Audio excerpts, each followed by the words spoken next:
একটি পাসপোর্ট শুধু ভ্রমণের নথি নয়, এটি একটি দেশের আন্তর্জাতিক গ্রহণযোগ্যতা ও কূটনৈতিক সম্পর্কেরও প্রতিচ্ছবি। কিন্তু সেই সূচকে বাংলাদেশের অবস্থান এখনও উদ্বেগের।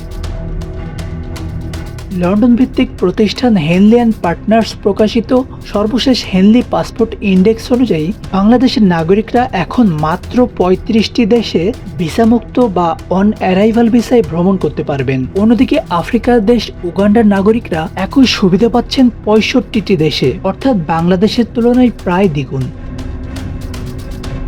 সবচেয়ে শক্তিশালী পাসপোর্টের তালিকায় আবারও শীর্ষে রয়েছে সিঙ্গাপুর। দেশটির নাগরিকরা আগাম ভিসা ছাড়াই ভ্রমণ করতে পারবেন বিশ্বের ১৯২টি দেশে। অন্যদিকে তালিকার একেবারে শেষ অবস্থানে রয়েছে আফগানিস্তান। তাদের নাগরিকদের জন্য উন্মুক্ত মাত্র ২২টি গন্তব্য। বাংলাদেশের অবস্থান এবার ৩ ধাপ উন্নীত হয়ে ৯৭ হলেও বাস্তবে ভ্রমণ সুবিধা কমেছে। ২০২৪ সালের শুরুতে বাংলাদেশিরা ভিসামুক্ত বা অন অ্যারাইভাল ভিসা সুবিধা পেতেন ৪২টি দেশে। ২০২৫ সালে তা কমে হয় ৩৯টি। ২০২৬ সালের শুরুতে ছিল ৩৭টি, আর সর্বশেষ হালনাগাদে সেটি নেমে এসেছে মাত্র ৩৫টিতে। অর্থাৎ ২.৫ বছরের ব্যবধানে বাংলাদেশের পাসপোর্টে ভিসামুক্ত বা অন অ্যারাইভাল সুবিধা পাওয়া দেশের সংখ্যা কমেছে ৭টি।